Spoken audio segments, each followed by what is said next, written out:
What up, YouTube? What's going on, Village? I'm back again with another Transparency Thursday. I appreciate y'all for tuning in. Hit that like button for me, and if you're new to the channel, make sure you hit that subscribe and that like button, and drop a comment at the end if you would. I appreciate it. And tonight, I'm gonna just go straight into it, per usual, and I want to talk about, as a society, we are normalizing red flags, like every day almost, or every other day, if not.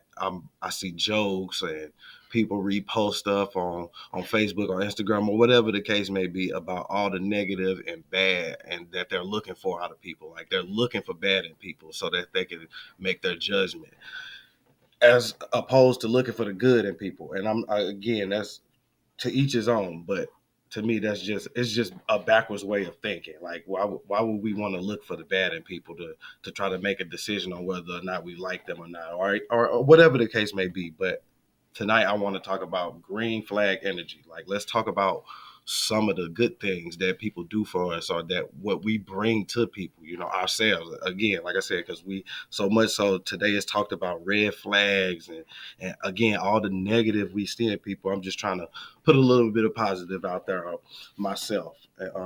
First, let's define green flag energy. It's about being emotionally mature, consistent, and also having a strong connection, especially if we're using this as far as relationship wise, strong connection with your partner. And I'm gonna give you five things, or at least five things that I wrote down, or or five green flags to me, or what I feel like I can work on or be better at, or again, just stuff I jotted down. And what I got right.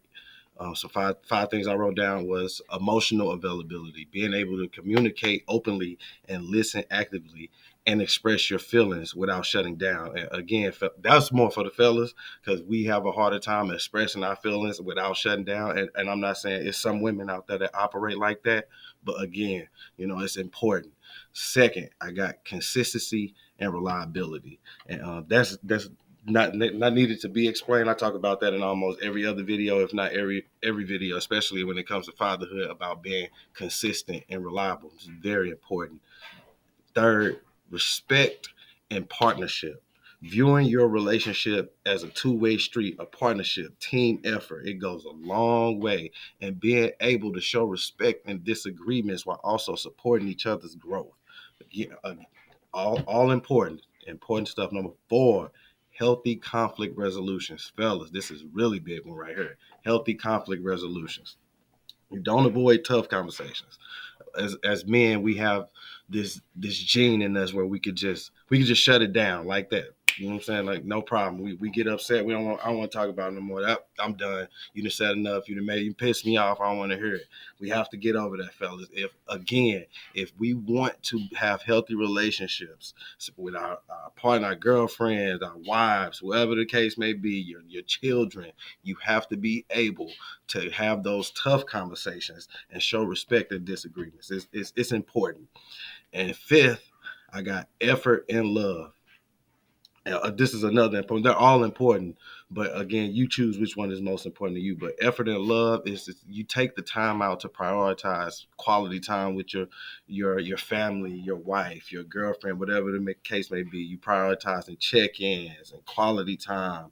And we all know how life get busy for everybody. So it's important that you show that effort to your partner. Like, hey, I know we got a lot going on in our life, but I still love you. I'm still here for you. You're still the person that I want to spend the rest of my life with. All important things. And, with that being said, I want to share a story of me and Christina when I first when we first started talking. One night, she calls at my brother's house. He had like a little card game going on. A couple of his buddies from the military, and I go over to his house. I have me a couple drinks, whatever the case may be. We're playing cards, and Christina calls me, and she's like, "Hey, the battery on my car died. Could you come give me a jump or give me a ride back to the house if I can't get it started?" And like I said, we had just started talking. It's probably been maybe about a week or two. But I'm telling her, like I said, I had this plan in my mind about what I wanted in my life, and if I wanted it to go that way, I had to be consistent and show effort and and I told her these things, and I wanted to be the person for her that she called when things like her battery had died and she needed to jump. I wanted to be the person she called to help her. So, and she did, which is huge to me. But like I said, I was at my brother's house and I'd been drinking, and I told her I wouldn't be able to make it tonight, and she blew it off. No big deal. No worries. You know what I'm saying? I understand you're over there with your brother. You had a little bit to drink or whatever. Don't just check in with me. And said that was that. But that whole night, I'm at my brother's crib. I'm just thinking about it. Like I said, because we brand new in this. We just started talking. And like I said, I want to be the one that she calls when these things happen. And it's on my mind all night. Like, man, I messed that one up. Like, I probably should have went to go do that. I probably should have went to go do that. I check in with her later on that night once I get home, and I'm like, "Hey, did you make it home?" And she's like, "Yeah, I got a ride." I don't want to talk about again. I don't want to say who she got the ride from, whatever the case may be. But this person had asked her, "Where's that dude that you be talking to? Why he didn't come get you?" Again, like I said, she told me this, and it wasn't like she was throwing it in my face or whatever, but she was just like saying they said this, and so I was like, okay, no worries. Like I said, it didn't eat me up, but like I said, again, if I want to be that person, like, and I'm thinking about this earlier, like I probably should have made that move. Now, what they said kind of like got the ball rolling in my head, like, all right, these are some things that I need to do. So next day, I go to work and I asked my boss, could I use the battery tester that we use? Because at the time I was working as working at a golf course, a greens maintenance guy at a golf course. No, irrelevant, but we had the tools there for me to test the battery, and I went there when she was working, and I jumped the car. He got it going. Like I said, I'm doing this all. I let her know I'm going to do this, but this is just all on me. She, you know what I'm saying? She didn't ask me the next day or nothing. I just called to see how she got it moved, and it hadn't.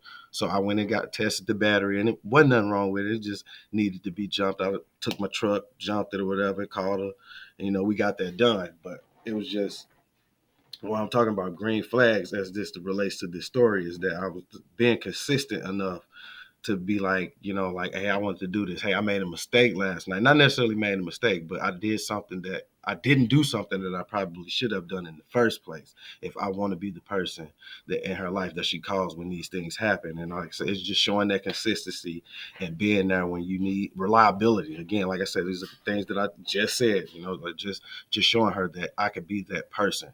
And again, like we talked about this tonight, actually, before I recorded, but a little bit afterwards or whatever, and she told me that was like one of those moments where she realized that I was a good person and that I was willing to do those things, the consistency, and to showing her that me and her could be compatible together. And here we are 4 years later and 2 kids in, and we going strong, man. I'm saying I love her to death.